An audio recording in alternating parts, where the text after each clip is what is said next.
ये प्रॉब्लम दिख रहा है? यस दिख रहा है सर। ओके, इसको थोड़ा करो, ट्राई करो।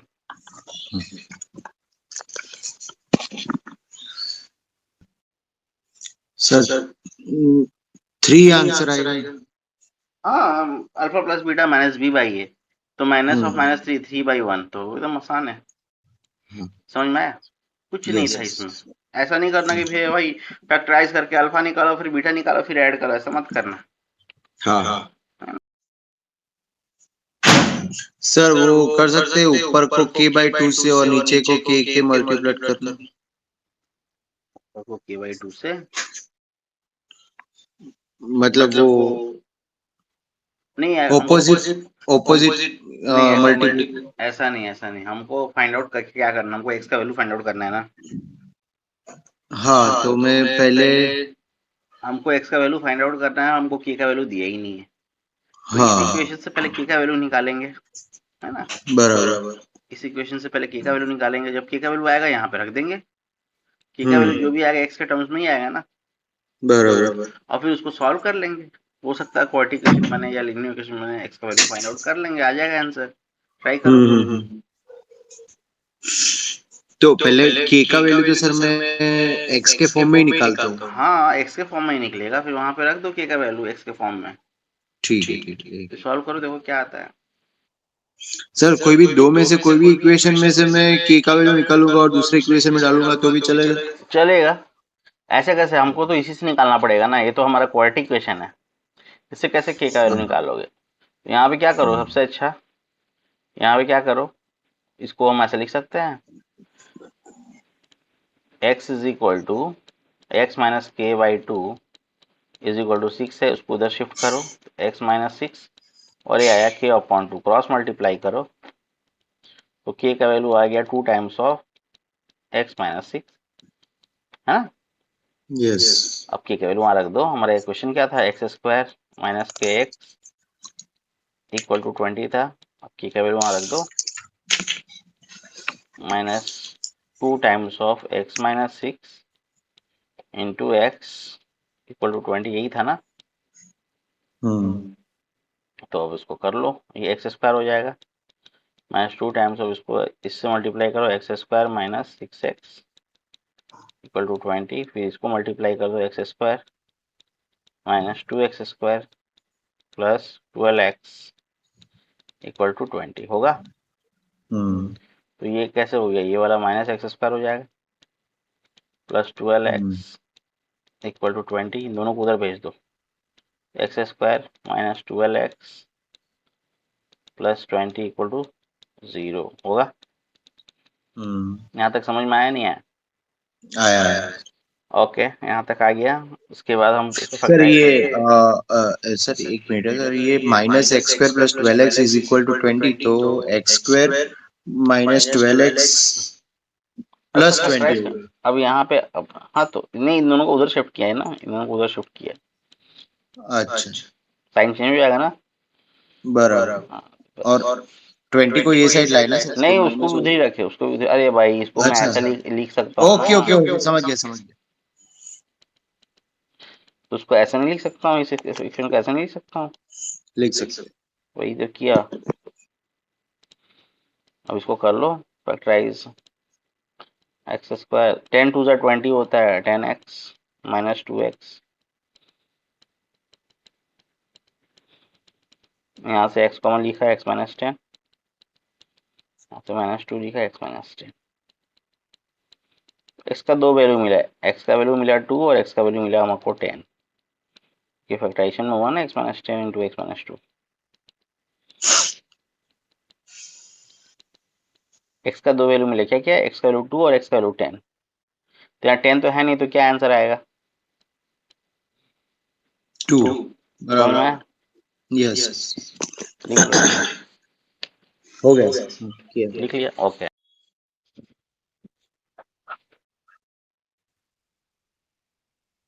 कर पाओगे? What are the solution of the X. Sir ये ऐसे ही सिंपल, मतलब X square minus are x minus के square by 4 is equal to 0। हाँ, और उसके बाद x कॉमन निकाल के एक्स कैसे कॉमन निकलेगा भाई, क्वाड्रेटिक इक्वेशन है, इसमें कॉमन एक्स कैसे निकलेगा? इसको बाय यूजिंग क्वाड्रेटिक फॉर्मूला से अल्फा बीटा निकालो।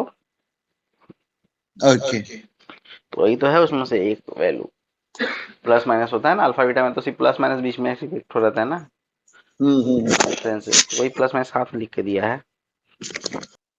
मैं सॉरी देखता सी हूँ, हाँ ए का वैल्यू 1, बी का वैल्यू हो गया माइनस आर, क्योंकि हम उसको ऐसा लिखा हूँ x square minus are x minus के स्क्वायर बाई 4 इक्वल टू 0।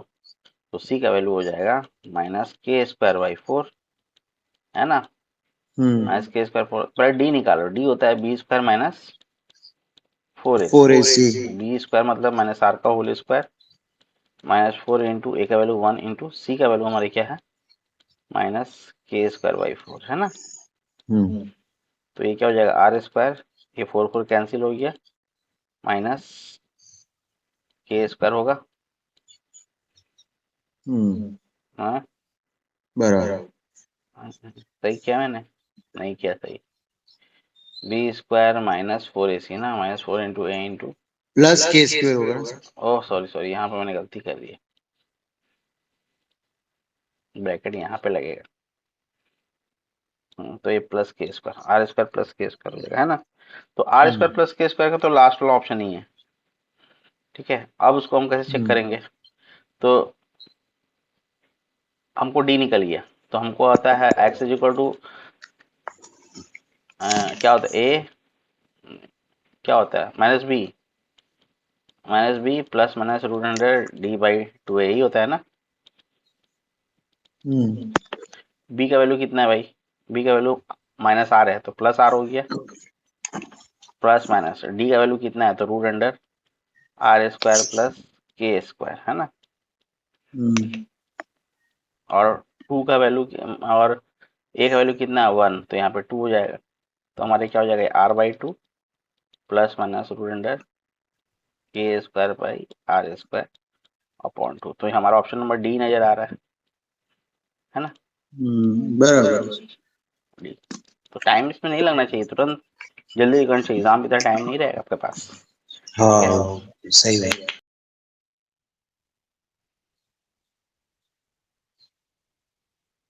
-5 से लेके -3 सर। नहीं, अरे डोमेन मतलब ये ना एक्स का वैल्यू ना सिर्फ, हाँ तो यहाँ पे कोऑर्डिनेट के फॉर्म में दिया है तो ये इसका डोमेन है, -5 -2 0 4, तो ये ऑप्शन होगा। अच्छा सब आसान आसान मैं दे रहा हूँ।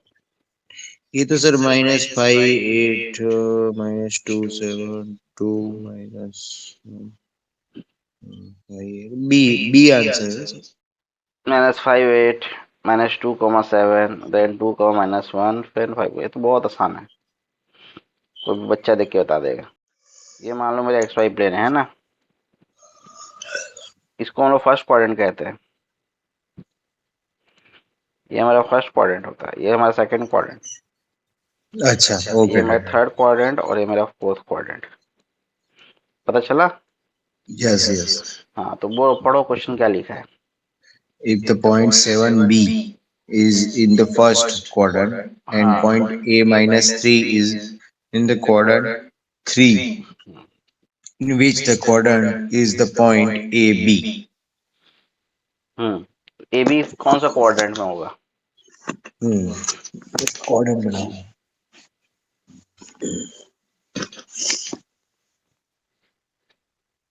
7b फर्स्ट क्वाड्रेंट में है, मतलब 7x पे और b y पे।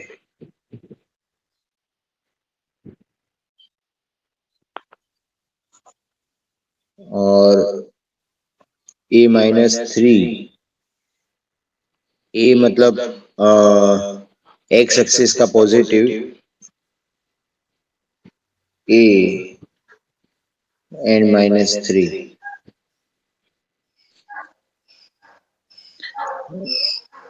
ए बी सेकेंड में आएगा सर। एकदम सही है, क्योंकि देखो बोल तो हमको साफ साफ यहाँ पे मेंशन किया है 7 comma b is in the first quadrant, मतलब यहाँ पे बी 100% मेरा वाई का वैल्यू पॉजिटिव होगा, वाई मेरा पॉजिटिव होगा, है ना। हाँ और यहाँ पे a माइनस थ्री, मतलब यहाँ पे a कॉमा माइनस थ्री है, मतलब ये x का वैल्यू है और x लेफ्ट साइड हमारा a का वैल्यू नेगेटिव होगा 100%, ये हमारा 100% नेगेटिव होगा। तो x नेगेटिव y पॉजिटिव कहाँ पे लाई करता है, सेकंड क्वाड्रेंट में ही लाई करता है ना, सेकंड क्वाड्रेंट, ठीक है। बराबर बराबर। -1 -1 b sure, b b answer, हाँ सर वो चेक करने श्योर। दो। देखो मैं ही कर देता हूँ, देखो देखते हैं क्या किए तुम। पहले सबसे पहले इसका वैल्यू यहाँ पे सब्स्टिट्यूट किए ना, k का वैल्यू निकाले ना। तो यहाँ पे g ऑफ -1, तो g ऑफ x की जगह -1 सब्स्टिट्यूट करेंगे तो k टाइम्स ऑफ -1 का होल क्यूब प्लस 3। तो g ऑफ -1 का वैल्यू ऑलरेडी दिया हुआ है हमारे पास 5, तो ये माइनस k हो जाएगा प्लस 3, तो k का वैल्यू कितना हो जाएगा, -2, -8, -2 ना, हाँ -2 इधर जाएगा इधर जाएगा तो 2 हो जाएगा ना k का वैल्यू।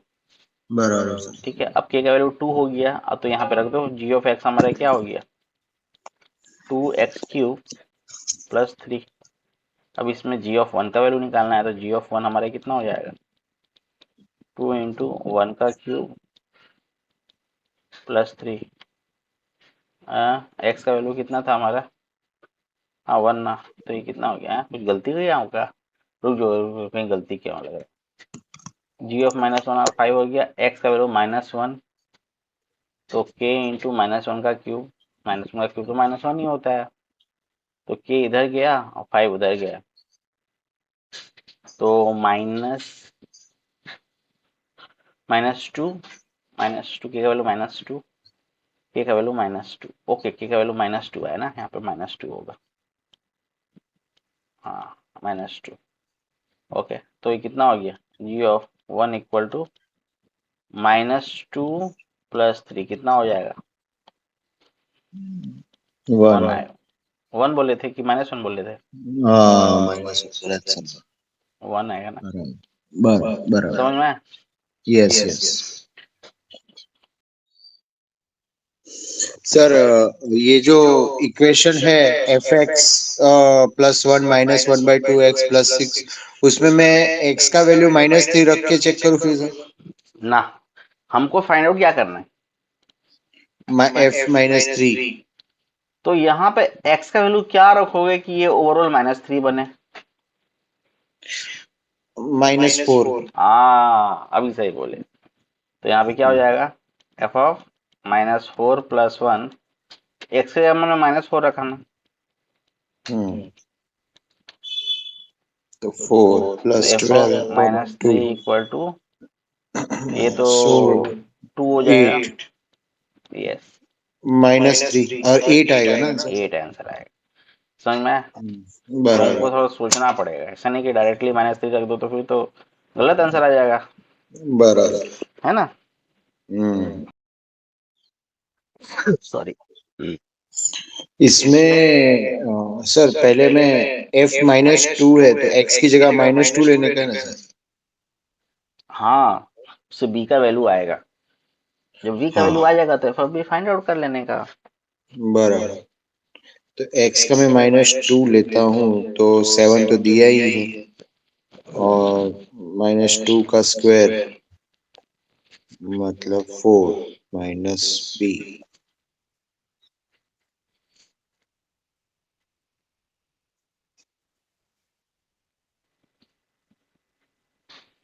देखो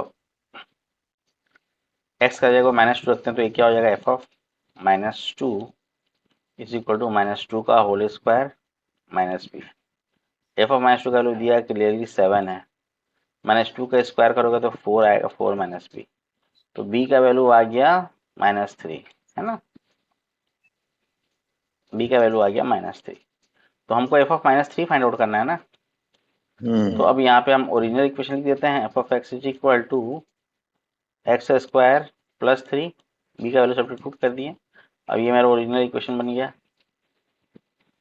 तो f ऑफ -3 क्या होगा, -3 का होल स्क्वायर प्लस 3, 9 + 3 12, तो ये मेरा आंसर होगा ना, 12 आंसर होगा ना। गलती हुआ। तो पढ़ो, रीड करो और देखो क्या है, क्या दिया हुआ है।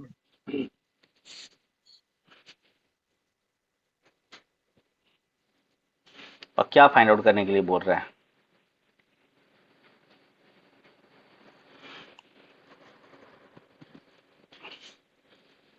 मैं तो इसका कोऑर्डिनेट पूछ रहा है ना।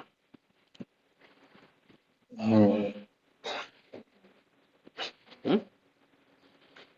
इस लाइन का y इंटरसेप्ट पूछ रहा है ना। हाँ। तो जब लाइन का अगर हमको इक्वेशन निकल जाएगा, जब लाइन का हमको इक्वेशन निकल जाएगा तो y इंटरसेप्ट भी निकल जाएगा, है ना। हाँ।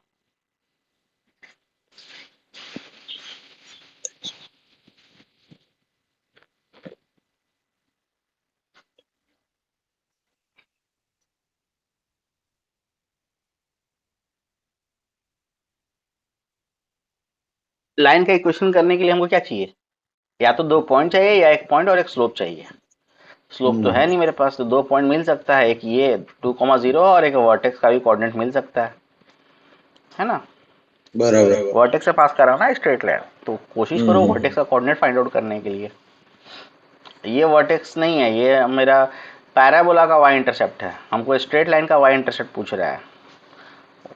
Which of the following must be the y intercept of the line, ना कि पैराबोला, है ना। पैराबोला का लाइन पैराबोला का तो y इंटरसेप्ट दे ही हुआ 0,16/3। हमको पैराबोला का y इंटरसेप्ट से इस स्ट्रेट लाइन का कोई लेना देना नहीं है। हो सकता है इक्वेशन में यूज हो, वो अलग बात है।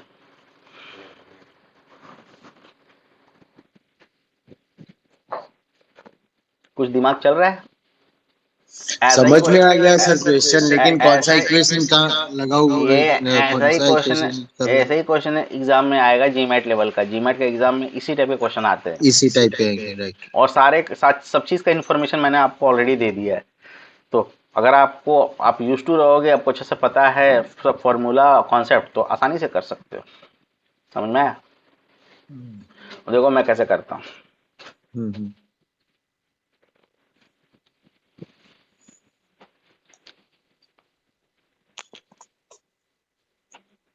छोटा छोटा है तो 5-6 को बैठा दीजिए, तो बाद में चोखा बना के भी खा लेंगे, बैठा दीजिए।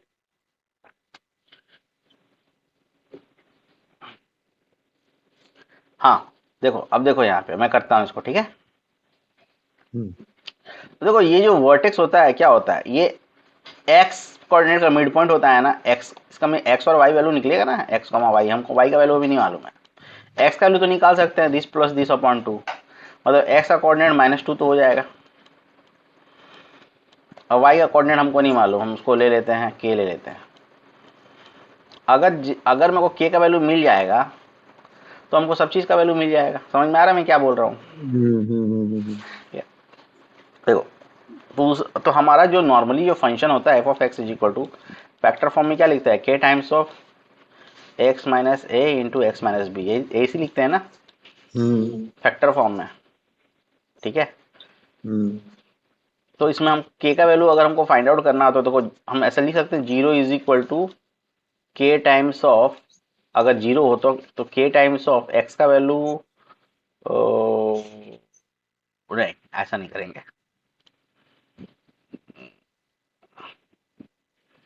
हाँ, k का वैल्यू निकालने के लिए हम ऐसा कर सकते हैं, ये पॉइंट को सब्स्टिट्यूट कर सकते हैं। 16/3 = k टाइम्स ऑफ, इस पॉइंट पे x का वैल्यू 0 होता है और अल्फा बीटा ऑलरेडी दिया हुआ है। अल्फा बीटा कितना दिया हुआ है, अल्फा = -4 और बीटा = 2 दिया हुआ है ना यहाँ पे, यही ना जीरोस है, इसी को जीरोस बोलते हैं ना। बराबर। तो अल्फा बीटा दिया हुआ है, तो k टाइम्स ऑफ x का वैल्यू कितना है, 0, अल्फा का वैल्यू -4 मतलब +4 हो गया, 0, बीटा का वैल्यू कितना है 2, तो +2 हो जाएगा, -2 हो जाएगा। यहाँ तक समझ में आया नहीं आया। अल्फा बीटा समझ में आया। सर ये 16/3 ये पॉइंट दिया हुआ है ना यहाँ पे, ये पैराबोला, ये तो वाई इंटरसेप्ट है और ये पैराबोला से पास भी तो कर रहा, तो पैराबोला के इक्वेशन को सेटिस्फाई करेगा। तो ये पैराबोला का इक्वेशन हुआ ना, के ब्रैकेट में ये एक्स फैक्टर फॉर्म में माइनस इक्वेशन हुआ पैराबोला का, हाँ। और नॉर्मली अगर एक्सपेंडेड फॉर्म में होता है पैराबोला का इक्वेशन, वो होता है X square plus B X plus C. सिखाया था ना, ये सब बताया था मैंने। यहाँ तक समझ में आया? यहाँ तो का अब यहाँ से क्या करोगे, के का वैल्यू निकल जाएगा, तो 16/3 इक्वल टू -8k होगा, k इक्वल टू -2/3। यहाँ तक समझ में आया?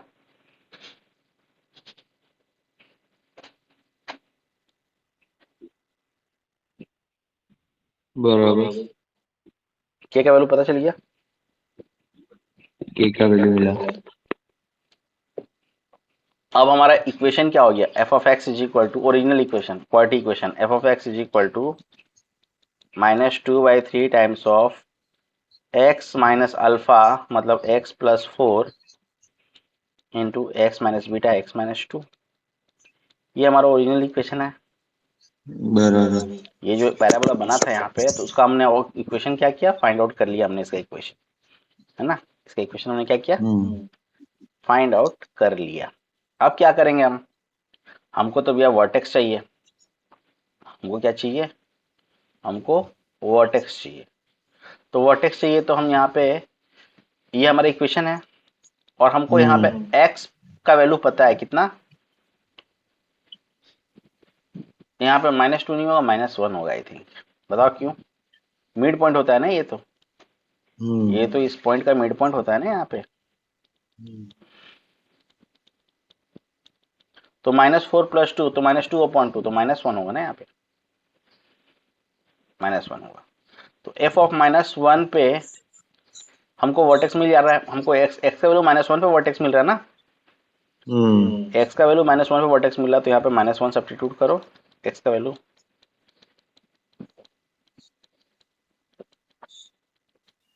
तो ये कितना हो गया,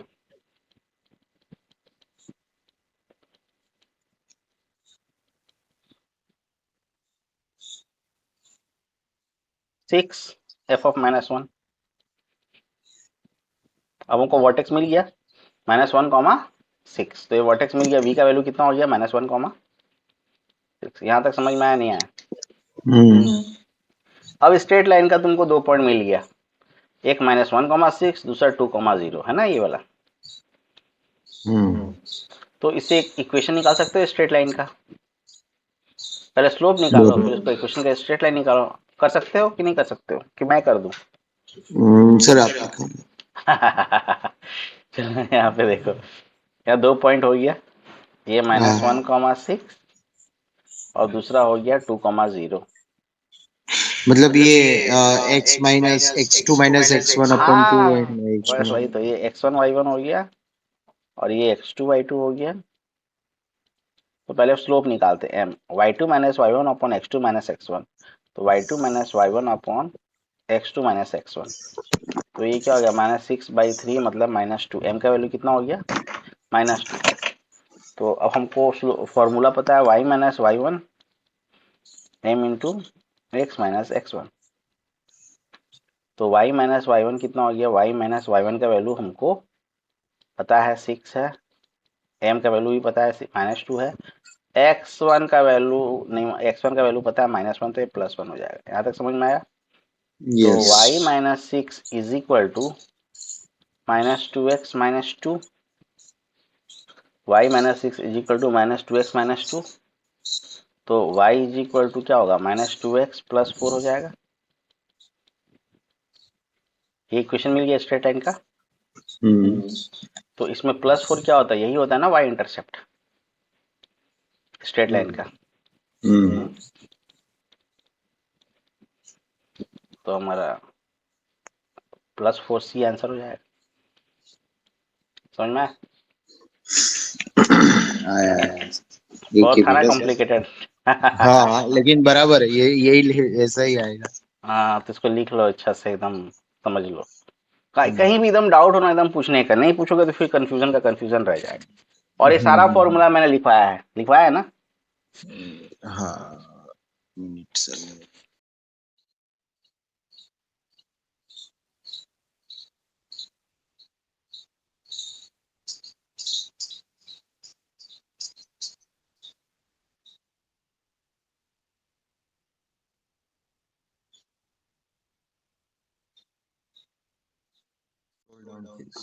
ओके, कहीं भी कुछ भी कंफ्यूजन हो पूछ लेने का। हाँ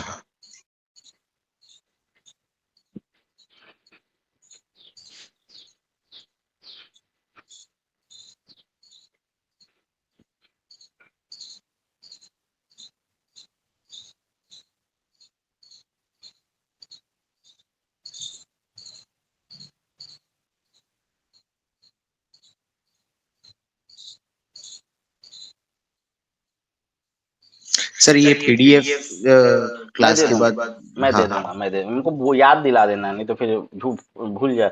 बहुत सारा पीडीएफ रहता है ना, क्योंकि बहुत सारा ऑनलाइन लेक्चर लेता हूँ, फिर कहाँ पे यस क्या हो जाता यस। है, इसलिए प्रॉब्लम हो जाता है। ठीक है, कभी कभी क्या होता है, एक पीडीएफ पे एक और उसी पीडीएफ पे क्लास दूसरा हो जाता है, तो फिर अगर मैं पीडीएफ बनाऊंगा तो वो भी आ जाएगा कंटेंट, इसलिए हाँ ऐसा होता है। ठीक है, क्लियर हो गया यहाँ ठीक तक। है सर। हाँ हो गया। नेक्स्ट,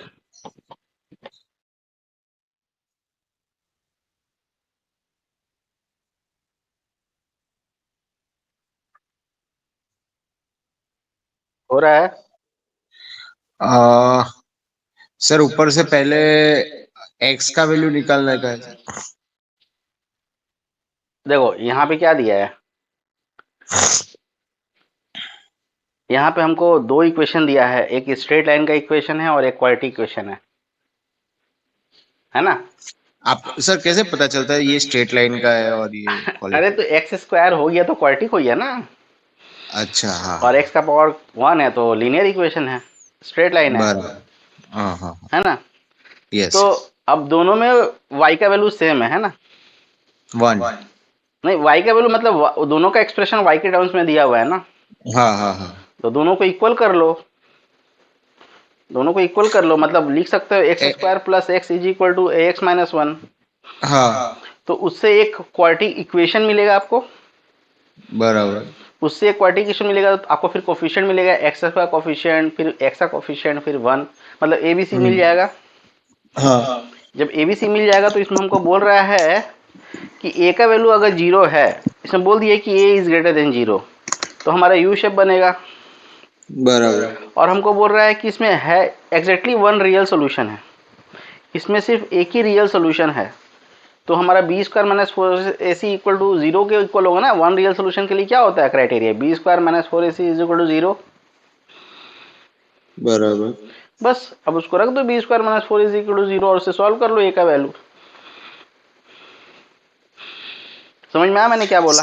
हाँ सर मैंने ये किया x square minus x plus one is equal to zero, दोनों को इक्वल किया तो मैं करता हूँ, देखो यहाँ पे x square plus minus x. Is equal to a x, पहले तो लिख लो यहाँ पे, ठीक है ऐसे। हाँ हाँ हाँ। अब दोनों को इधर लेके आओ, तो X square plus X minus A X plus one.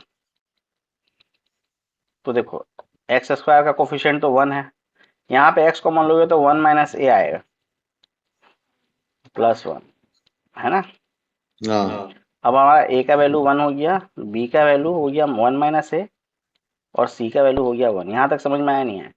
Yes. और हमको बोलता है एग्जैक्टली वन रियल सोल्यूशन, तो एग्जैक्टली वन रियल सोल्यूशन कब होता है, जब b square minus four a c is equal to zero के बराबर होता है, तब होता है ना। तो रख दो, बी का वैल्यू क्या है वन माइनस ए का whole square minus four into ए का वैल्यू कितना है वन, और सी का वैल्यू कितना है वो भी वन है, इक्वल टू जीरो। तो ये क्या हो जाएगा, वन माइनस ए का whole square equal to four हो जाएगा।